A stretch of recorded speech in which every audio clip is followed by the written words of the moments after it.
In God whose word I praise, in the Lord whose word I praise, in God alone I trust, I will not be afraid.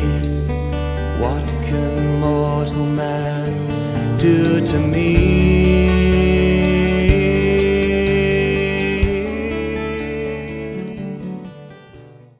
And hello, everyone, and welcome back once again to Preterist Apologetics with my friend Mike Sullivan. My name is Don K. Preston.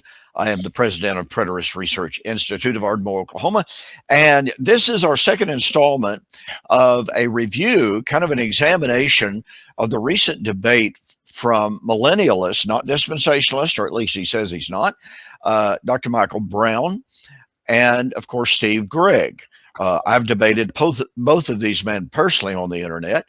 And, actually, Brown on the internet, I had two debates with him. Steve Gregg, I had a formal 2-day public debate in Denver, Colorado some years ago.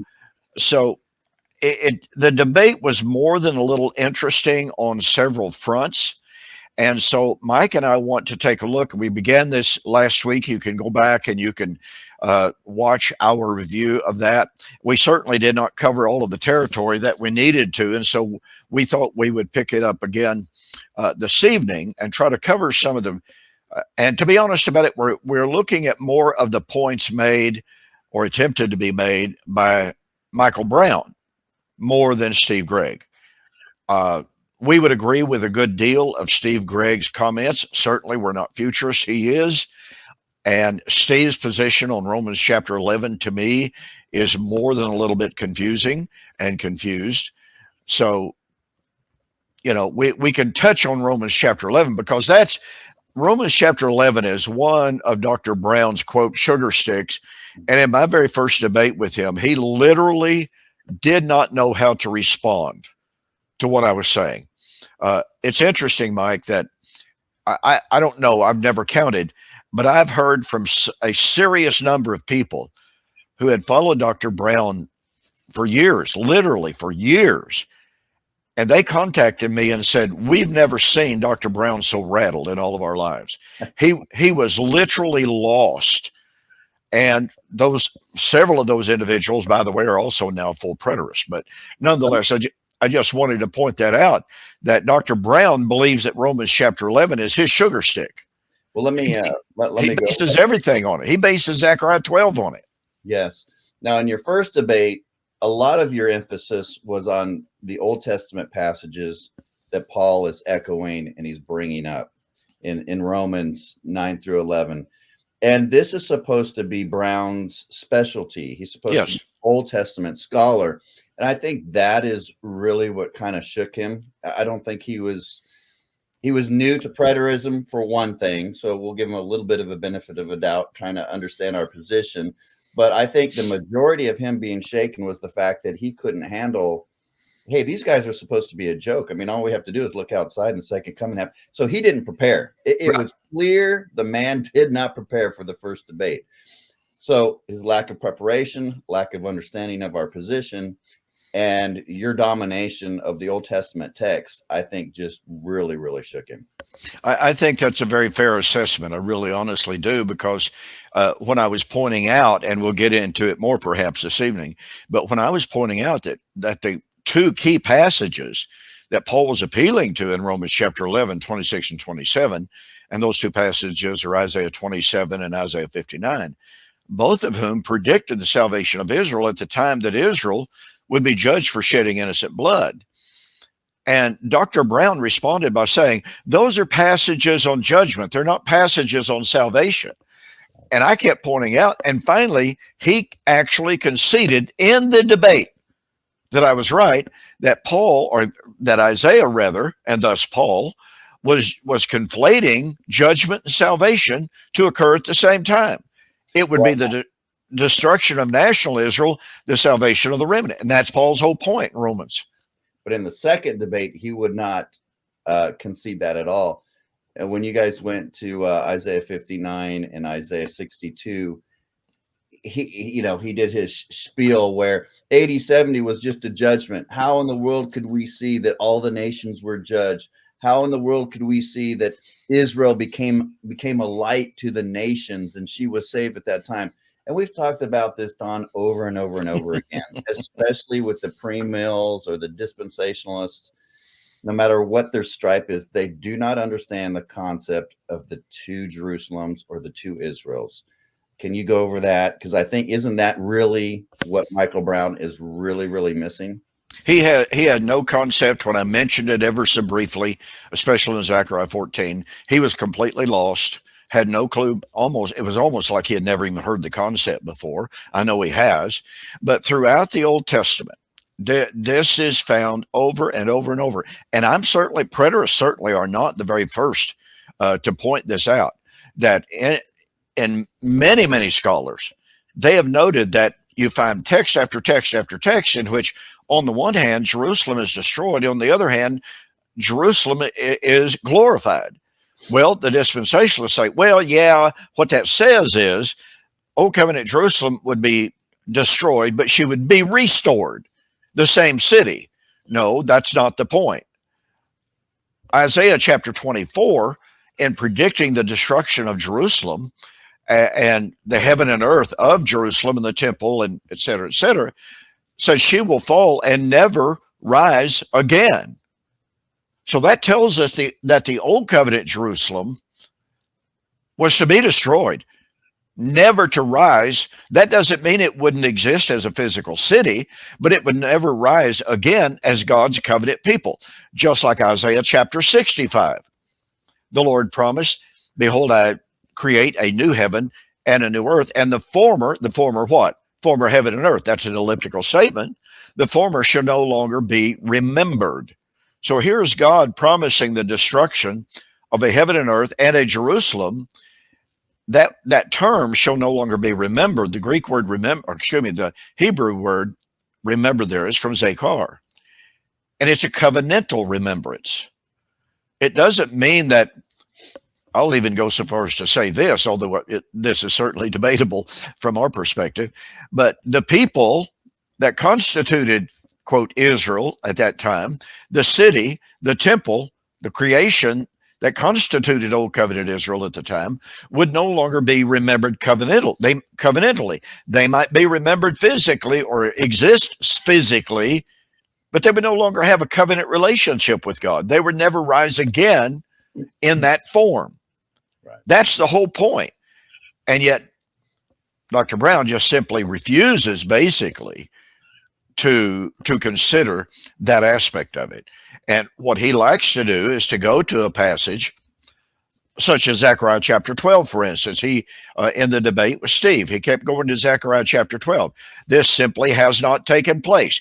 This is a time in which Jerusalem will be attacked by the foreign nations, but God will intervene and will deliver them. That has never happened from the time of Zechariah until the current time. So number one, he's taking it absolutely literally, of literal physical Judah and Jerusalem. Number two, he is refusing to see, there's several key motifs in Zechariah chapter 12, verses 1 through 9, that cue us into the fact that he's probably talking about the heavenly Jerusalem, not the earthly Jerusalem.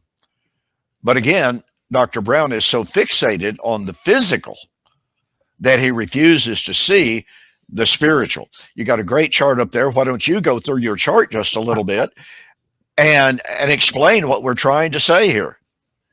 Yeah. If I can pull it up, I'm learning all this technical stuff with StreamYard. Let's see. I've been playing with Zoom and my PowerPoints, trying to do the same thing. Okay, this isn't exactly what I wanted. Let's go to Zechariah here and look at some parallels between this and the Olivet Discourse. Notice in the debate that Steve avoided anything that had anything to do with the coming of the Lord. Yes.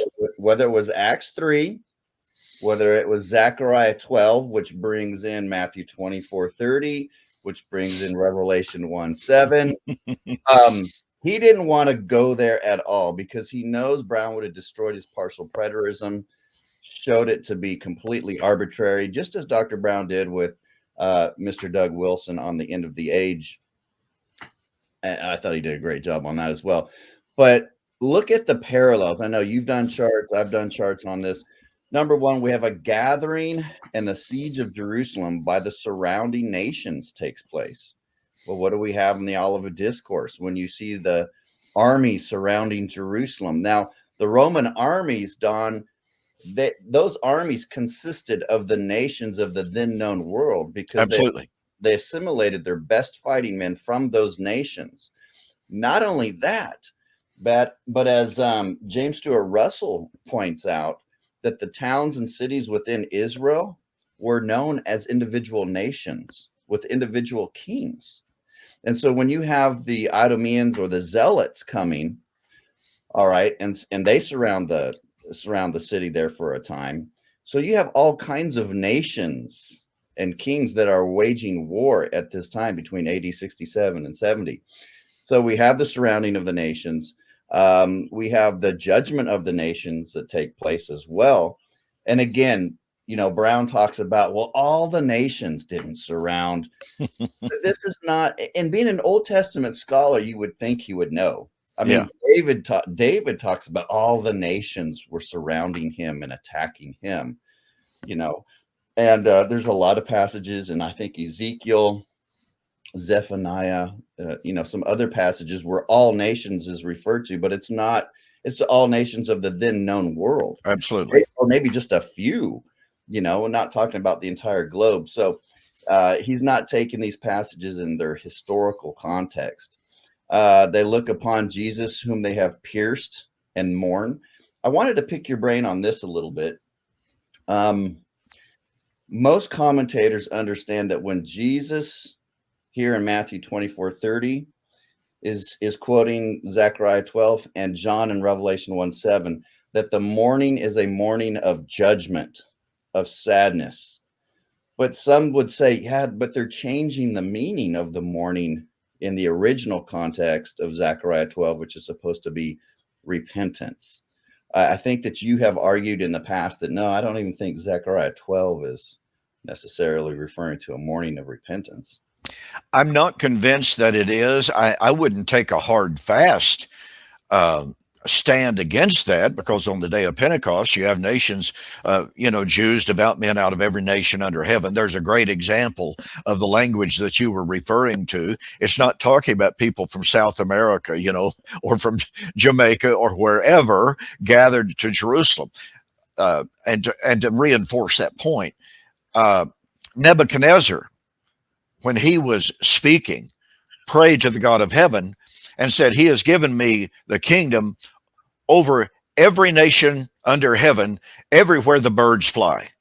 Well, you know what? Birds fly in Russia, China, India, South America, North America, etc. But I'm real sure Nebuchadnezzar wasn't given authority over all of those kingdoms. So very, very often in the Bible, we have universalistic language being used, but it's speaking of the then known world. Dr. Brown refuses to consider these contextual situations.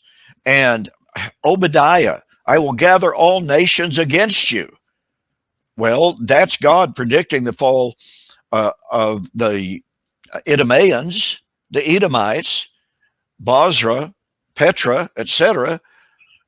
Well, it happened in 583 BC at the hands of Nebuchadnezzar, but Ezekiel 25 and Jeremiah chapter 25 give a list of the 25 nations that Nebuchadnezzar, king of the Chaldeans, destroyed at the time that he destroyed Edom. Yet he destroys all the nations of the earth. So when Dr. Brown wants to camp out and said, oh, look, all the nations of the earth are going to gather against Jerusalem, what happens to the reality of ancient cosmology? Do we just honor it in some text, or do we honor it consistently where the text demanded?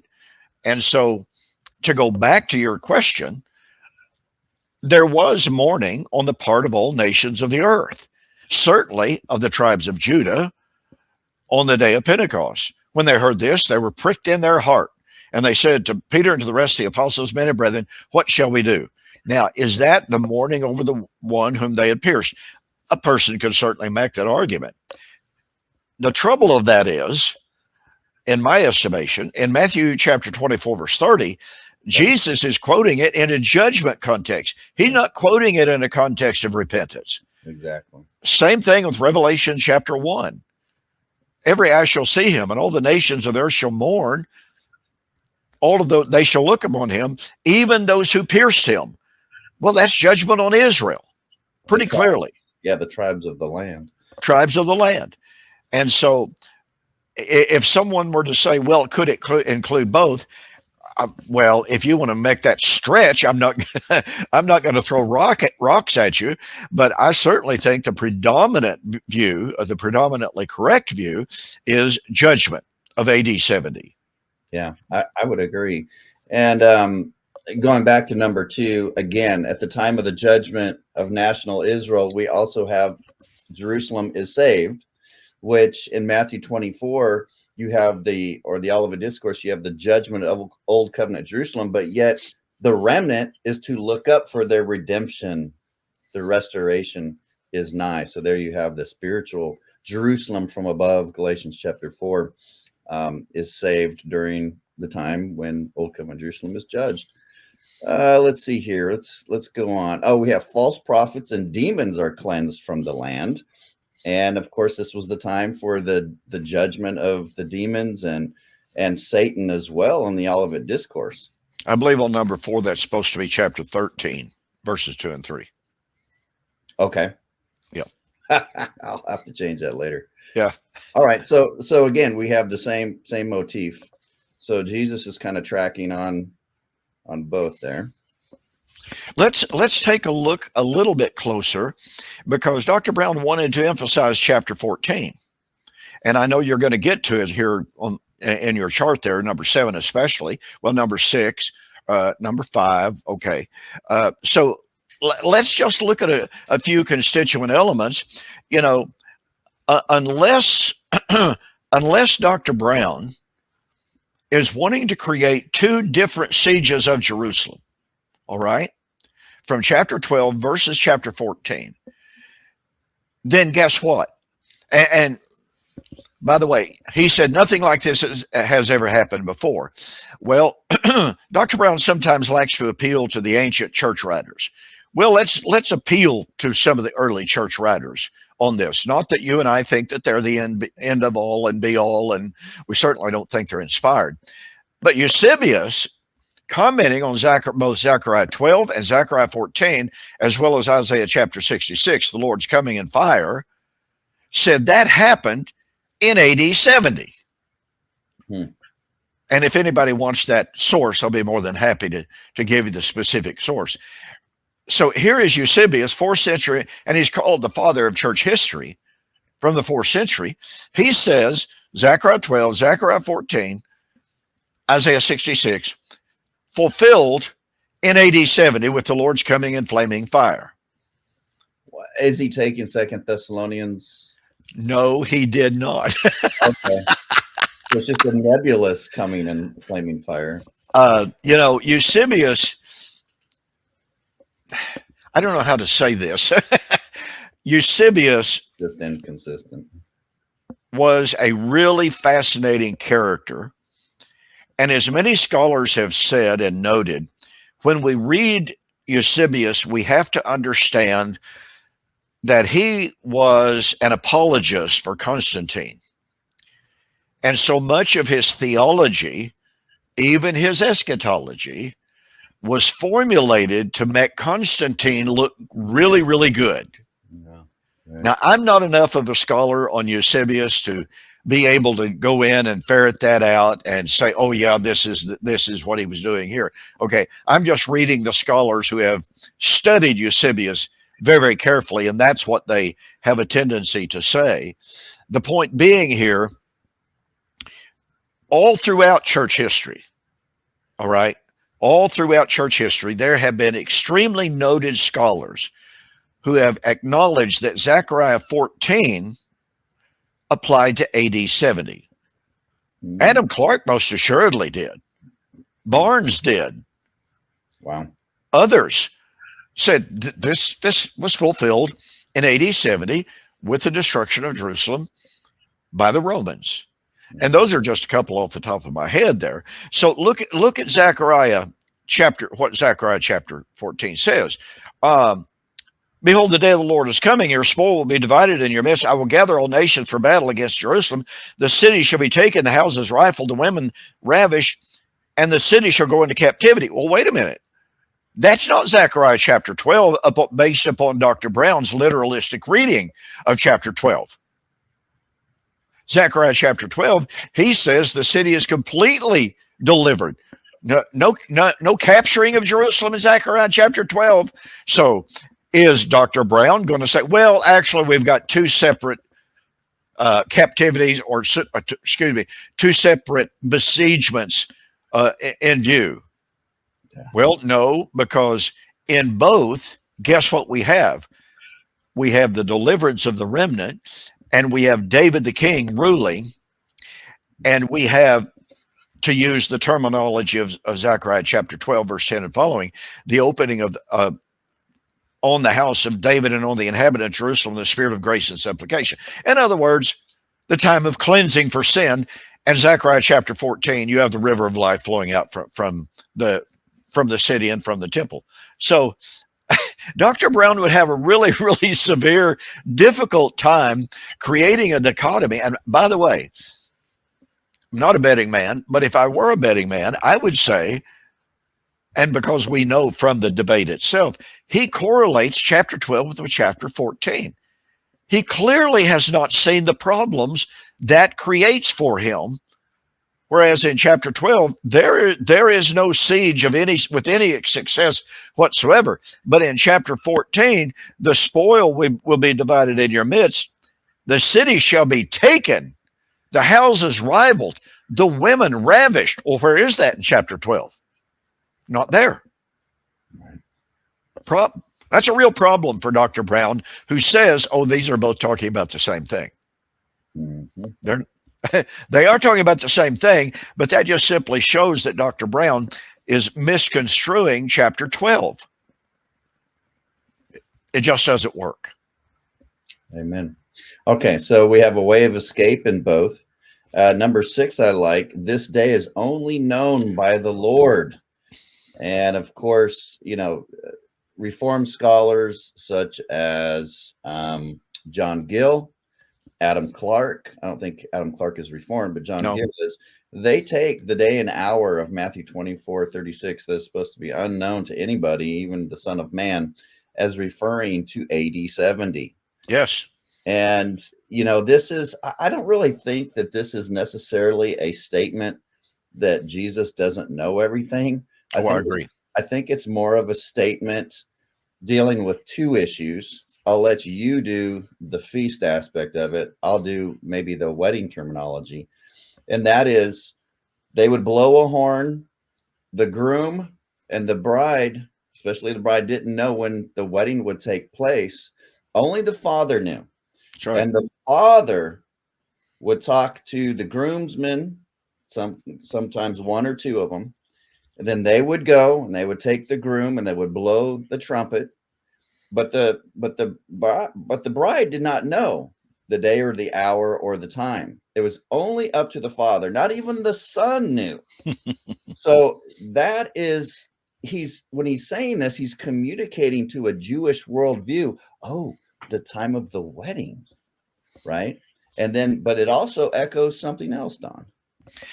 And this is so exciting. I've made the comment before that the Olivet Discourse is full of festal imagery and language if we are attuned to it.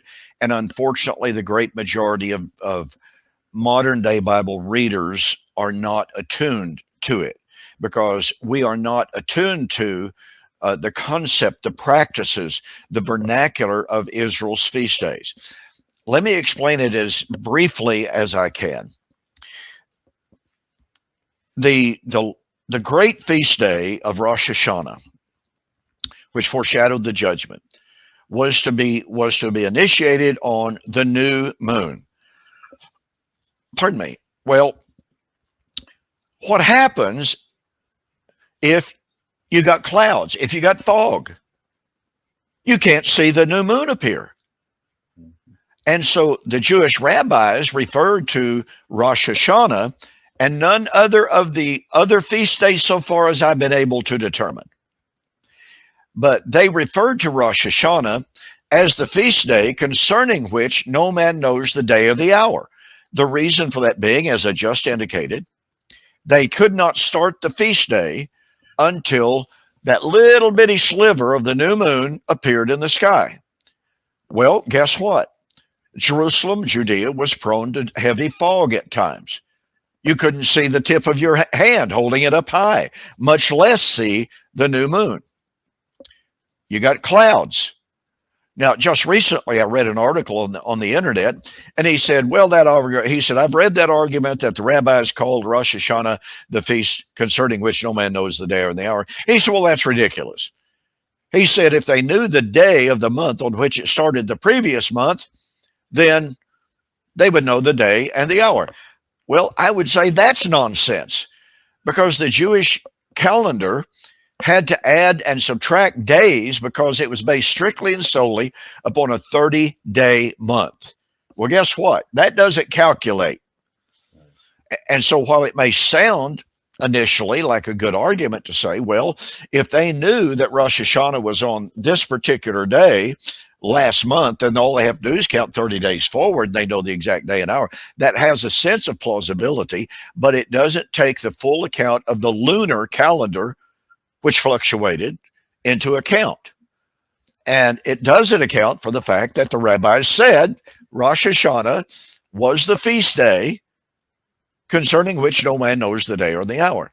So what's Jesus saying here in Matthew chapter 24? Just like Matthew 23:39 that we talked about last week, blessed is he who comes in the name of the Lord, was a song sung as the pilgrims came to observe the feast days. Jesus was cryptically saying Jerusalem would be besieged and destroyed during the feast days. That happened historically.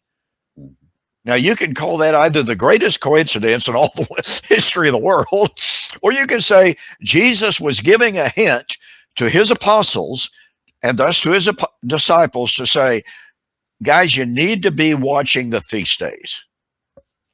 You need to be looking, because that's going to be the time when Jerusalem is going to be surrounded by the armies. When you see that begin to take place, you need to get out of Dodge. So that's what he's doing when he says, but of that day and hour knows no man. He's telling them the day of judgment, Rosh Hashanah, is coming. Well, when was it coming? This generation shall by no means pass until all of these things are fulfilled. Jesus wasn't changing the subject at all when he said, but of that day and hour knows no man. No. He was driving home the point that it was the judgment that was coming in that generation. And just like Rosh Hashanah, they did not know the day or the hour that judgment was coming, but they did know it was going to be in that generation. And, I was reading one scholarly paper just a couple of weeks ago, Mike, and this guy was saying a reconsideration of the meaning of this generation in the Olivet Discourse. And I thought, okay, let's wonder what he means by a reconsideration. Okay. And he wound up saying the view and the argument that Jesus could know the generation but not the day and the hour of his coming is a naive and rather ignorant argument. And I'm going, really? So if I call my buddy Mike Sullivan up and I say, hey, Mike, come next spring, I'm going to come visit you. And you say, well, when will it be, Don? I say, I don't know the day or the hour yet. I don't know I don't know exactly when I'll be there. That's a naive statement for me to make, Mike. It's an ignorant statement for me to make. That's crazy. And so you can imagine what this scholar meant by reimagining. Yeah. I mean, even if we take the wedding motif out of the cultural context of this, or the feast element out of the historical context of this, and we just look at it the way Don has, you know, he understood it was going to be in their generation, but not the day and hour. There's no contradiction at all. And of course, Gentry and some of these other partial preterists try and make this big distinction between this generation and day and hour. And it goes nowhere. And that is why, Don, that is why Steve did not want to go to the Olivet Discourse or to Zechariah 12 and to 14, because Steve has a world of problem in the Olivet Discourse trying to figure out which passage is the coming of the Lord in AD 70 and which one's at the end of world history. And he knows he would have gotten eaten alive, I think. I think you're exactly right. Steve is a plenty sharp guy. He can see the train coming on some of these texts. And so, as he did in his book, which I'm just finishing up my review in response to, he very often has to resort to arguments like, well, this passage over here uses these terms, words, and phrases. This passage over here appears to be using the same words, terms, and phrases. Oh, but wait, it leaves out a couple of words that this other text uses. Therefore, they must be different.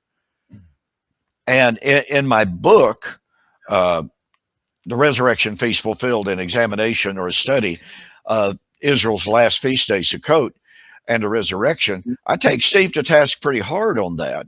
I'm not unkind, but I take him to task pretty hard because he says, I would never argue like that. But in the book, he argued like that over and over and over again.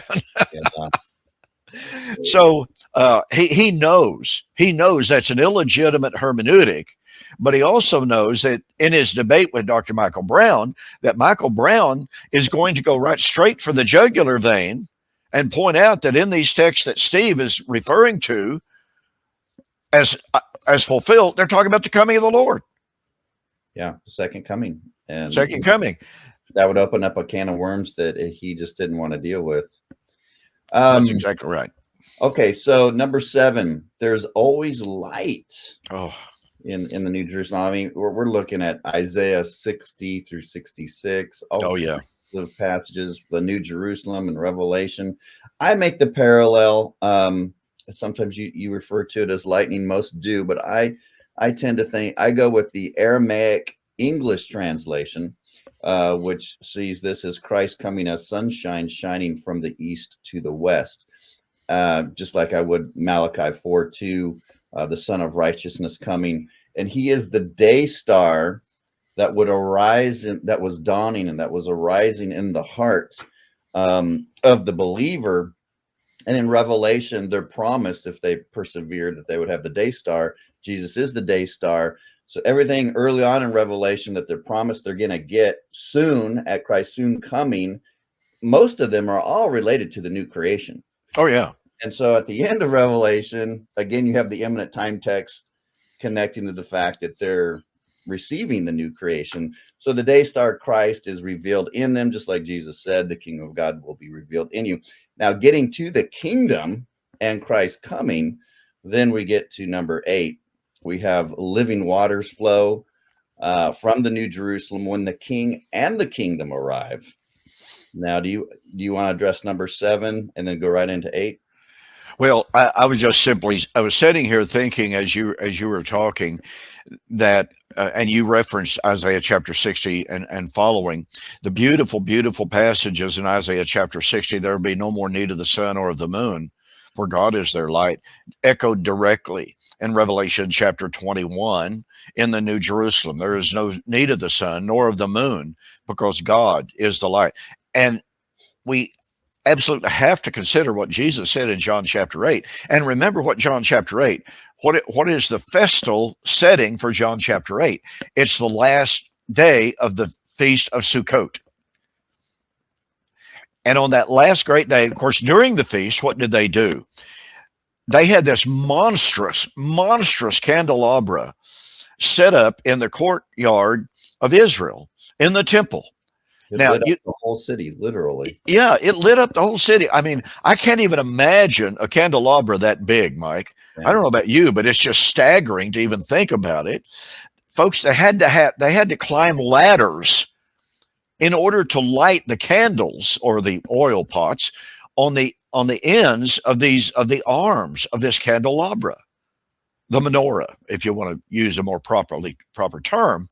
So it would light up the whole city at night. Think about that. Jerusalem was not a little bitty podunk town.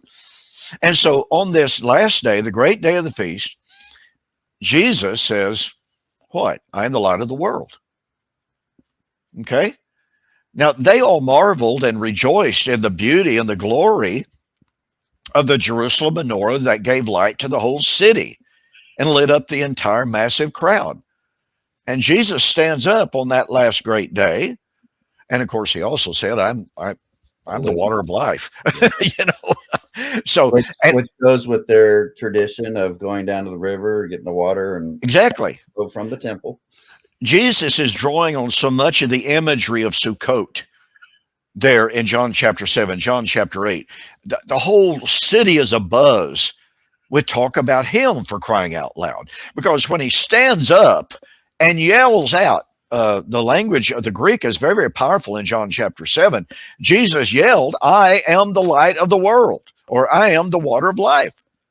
If any man comes unto me, out of his belly shall flow rivers of living water. I mean, he didn't just elbow a guy next to him and say, hey, guess what? I'm the water of life here, dude.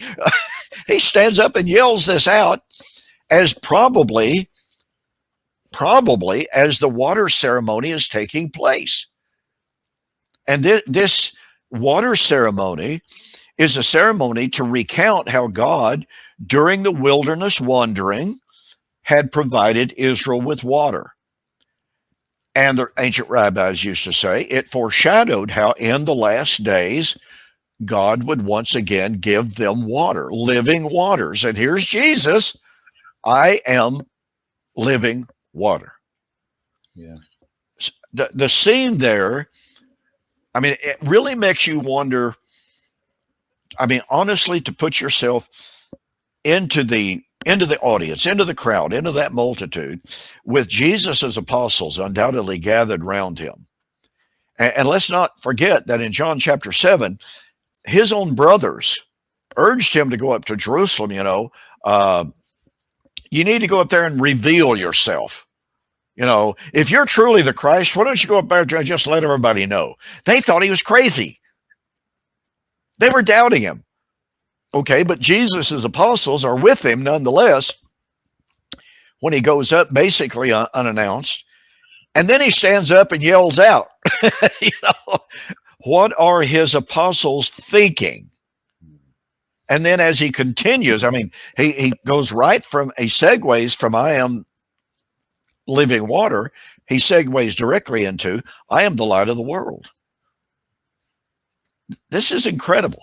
And I've tried 100 million times to put myself into that audience. What would have been my response as a human being to be standing there, and this Nazarene, for crying out loud, stands up and yells, he's the living water.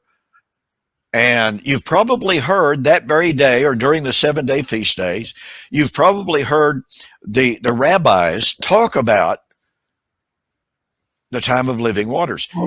And we know that to a certain extent because on the very first day of Sukkot, during the time of Jesus, on the very first day, they read the Haftorah. Well, the Haftorah was a reading of two major Old Testament passages, Ezekiel 38 and 39, the story of Gog and Magog, and guess what? Zechariah 14. And in my book on Resurrection Feast Fulfilled, I point out the Jews joyfully listened to and read Zechariah 14. Well, why wouldn't they? Because in that day, the coming of the Lord, the coming of salvation, the coming of Israel's redemption, to bring all nations to serve the God of Israel, I mean, living waters are going to flow out. Yeah, And here's Jesus standing up saying, hey guys, I'm it. I'm surprised they didn't read Ezekiel 47 with Zechariah 14. And I've wondered about that. When I was researching my book, I got to wondering about that. Why was it Ezekiel 47 and the great prediction of the living waters that would flow out of Jerusalem? Why didn't they read that for their Torah? But I could not find any source that said they did. Yeah, and see, Brown is just like, well, I mean, look around. How in the world are the nations being healed today and coming to this living water? And I'm like, why don't you just follow Jesus and Paul's hermeneutic instead of your hyper Pharisee hermeneutic? I mean, Jesus in John 7:37 through 39 says, according to the scriptures, the Old Testament scriptures, out of your heart or belly will flow living water. So he's saying that my followers in union with me are that millennial, quote unquote, temple of Ezekiel 47 and in what Ezekiel 36, I think, as well. That tabernacle. I mean, it's right there. Yeah. Yeah. I'm obviously with you on that. I do not understand the overemphasis of the physical realities. I mean, at times I've considered it, as well as other views of eschatology, as just almost crass materialism. Yeah, I know. There is such an attachment to the physical realities of city, land, priesthood, sacrifices, and then you start getting down to the nitty gritty with them. And with one individual I was corresponding on YouTube just recently, they were talking about, well, you know, Jesus has got to come and restore all things. I said, well, okay, is he going to restore Israel to the land? Well, no. Is he going to restore Jerusalem and the temple and the priesthood, animal sacrifices, physical circumcision, etc.? Well, no, I didn't mean that. I said, well, that's what the Jews believed in. That's what the Pharisees, let me say, believed in. Sadducees didn't when it came to resurrection. But nonetheless, that was a really powerful aspect of Israel, specifically the Pharisees, probably some other groups as well, the Essenes for sure that we know about. That was their expectation of the, quote, restoration of all things. Yeah. And so many modern day futurists want to buy into that, with the exception, I'll never forget this on Facebook. I'll tell this very quick anecdote. On Facebook, it's been a year and a half, maybe 2 years ago, William Vincent, I think you interacted with him just a little bit perhaps, but yeah, you did. But William Vincent tried to use the argument, well, Paul said he was a Pharisee. Pharisees believed in physical resurrection, therefore Paul believed in physical resurrection. Now, I used to believe that. As a young man, that was an argument that I used. Unfortunately, that argument just falls all apart into atoms and into dust when you look at Paul on trial. It's why I wrote a book entitled Paul on Trial, Paul, the Pharisees, and the Resurrection. But here's the point that I made with William Vincent. And by the way, this is documented by scholar after scholar after scholar. N.T. Wright points it out in his writings. The Pharisees probably did believe in physical resurrection, but their concept of the physical resurrection tied that physical resurrection to restoration of Israel to the land, restoration of the temple to its purity, restoration of the priesthood to the Zadokite, Levitical, Aaronic, pure priesthood, because it was so corrupt, restoration of a purified, bloody sacrificial system, restoration of the imposition of physical circumcision to be in the city of Jerusalem, on and on and on and on. So I said, now, William, this is what the Pharisees believed about resurrection. They never, ever separated it from all of these constituent elements. So you say you believe what Paul believed, and Paul believed what the Pharisees believed. So let me ask you, did Paul believe what the Pharisees believed about resurrection and restoration to the land, the city, the temple, the priesthood, et cetera, et cetera? What refused to answer it? Completely, totally abandoned the discussion. Yeah, you can't pick and choose from these, and I'll go through a list of them here in a second. But it reminds me of one of the editors in the Schofield Reference Bible. In a note, it's talking about the sacrifices of the Millennial Temple. Oh, yeah. He admits, he says, this could be referring to the spiritual sacrifices of praise in the church. Huge problem, because if you take away one, you have to take away all of them. So if the sacrifices in the temple are spiritual, well, what about the temple that the sacrifices are in? Oh, okay, that might be spiritual. If the sacrifices are spiritual, maybe the temple is.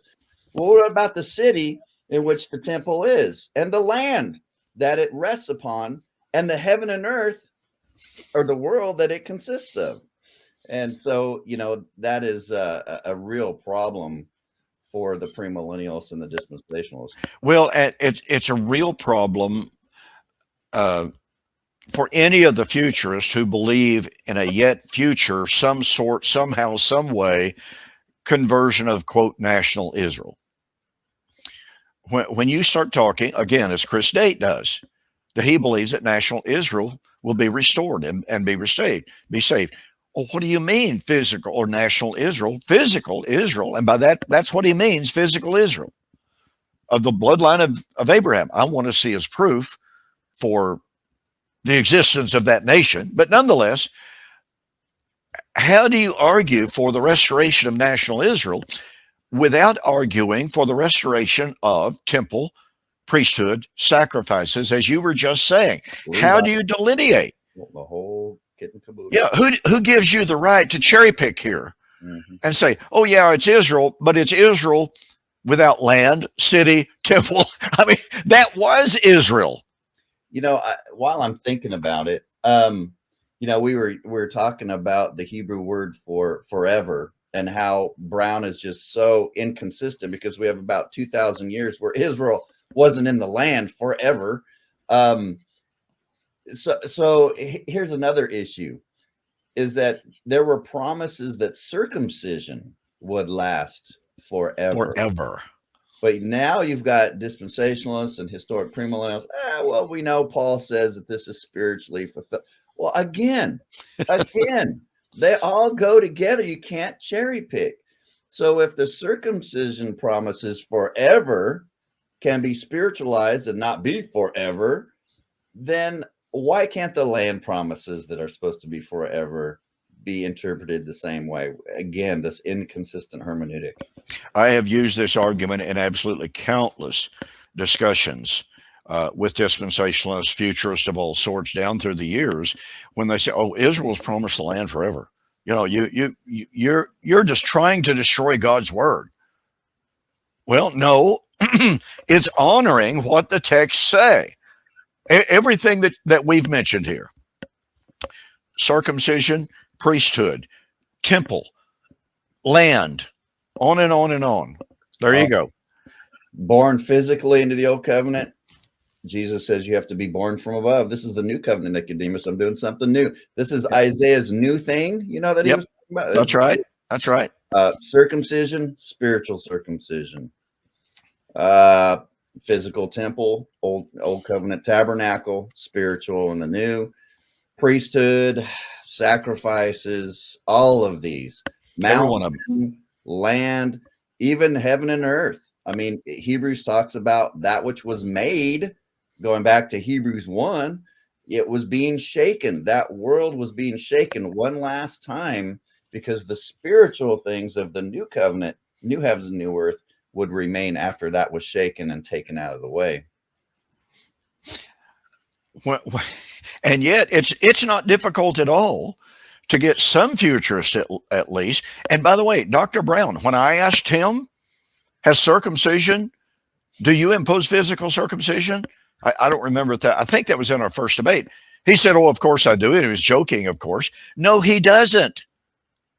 Right.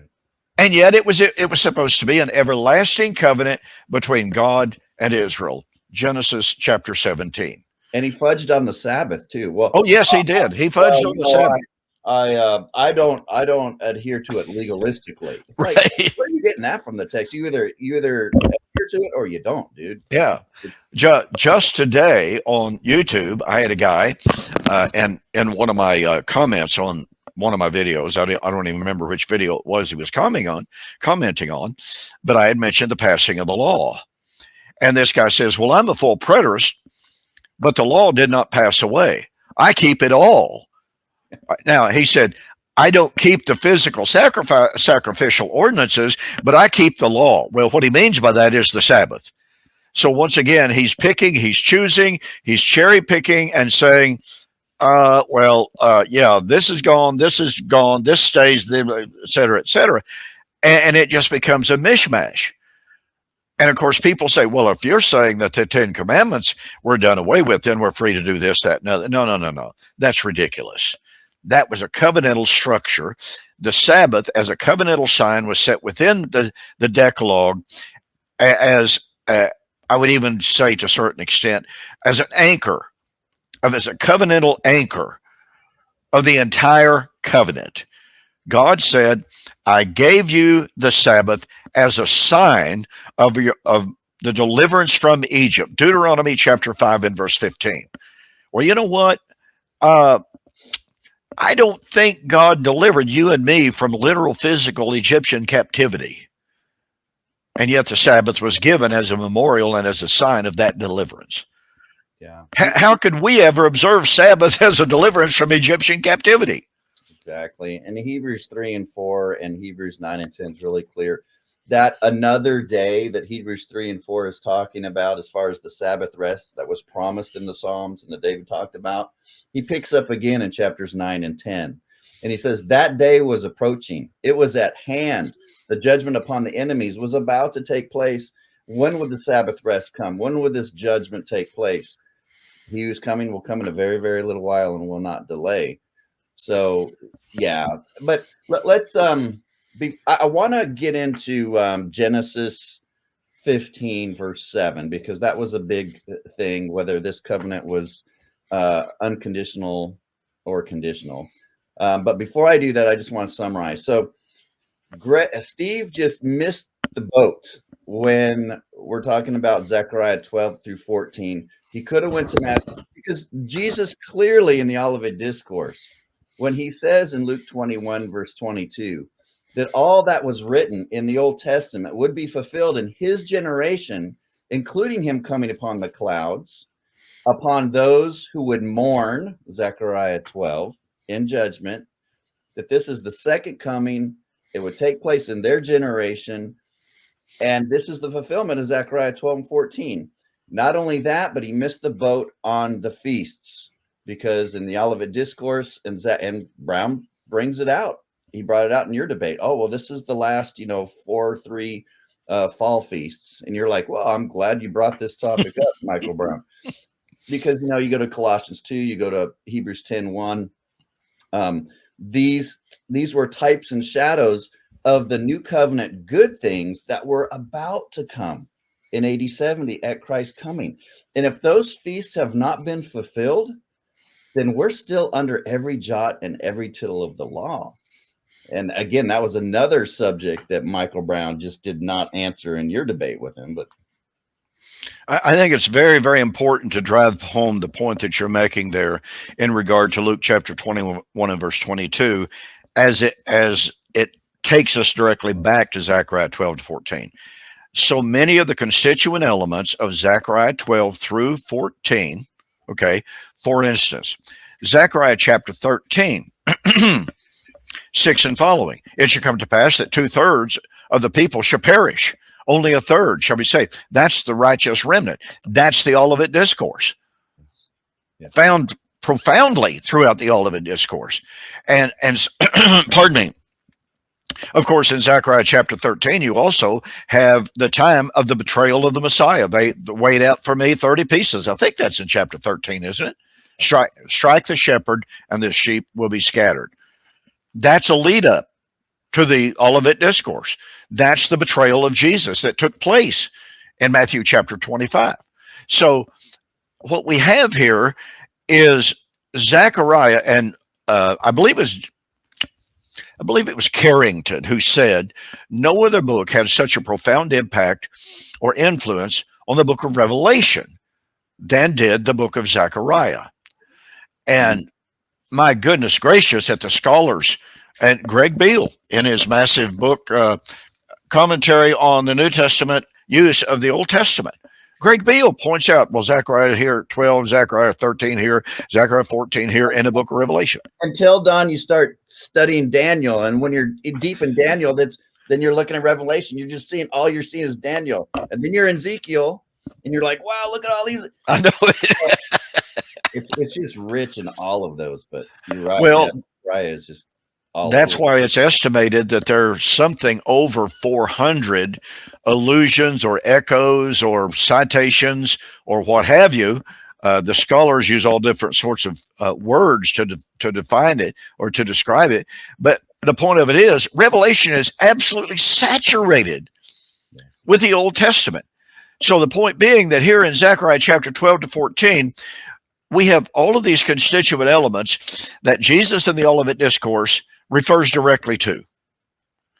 And in Luke chapter 21, verse 22, after giving all of these citations and echoes of Zechariah 12 to 14, these be the days of vengeance in which all things that are written must be fulfilled. So since and if Jesus in Luke chapter 21, 22 says all of the things that I've been talking about, all of the things that are written will be fulfilled in AD 70, then how are you going to say, Dr. Brown, this would be a question for him, how are you going to say, well, Zechariah 12 sure wasn't fulfilled? Well, Jesus is alluding, as your chart so pointed out so well, Zechariah chapter 12, the siege of the city, Luke chapter 21, the siege of the city. Where are you going to delineate? Then that brings us back, how are you going to delineate between Zechariah 12 and Zechariah 14, Dr. Brown? You got a real serious problem here.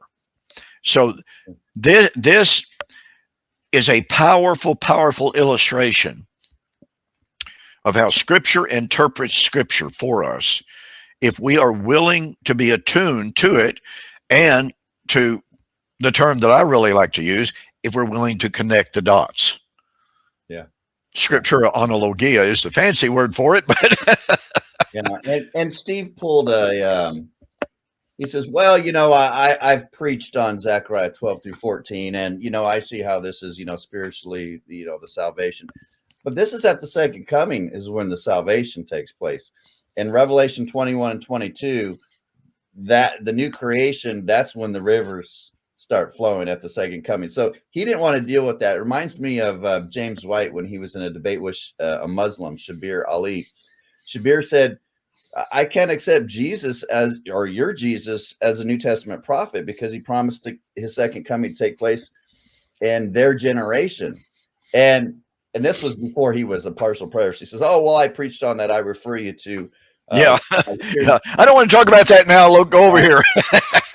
Crazy old me. I actually went and listened to his, and he didn't deal with it. He took that as a second, a future coming, but he didn't deal with this generation. So it's kind of a debater tactic. Well, I don't have time for this, and, I have to look at my other stuff.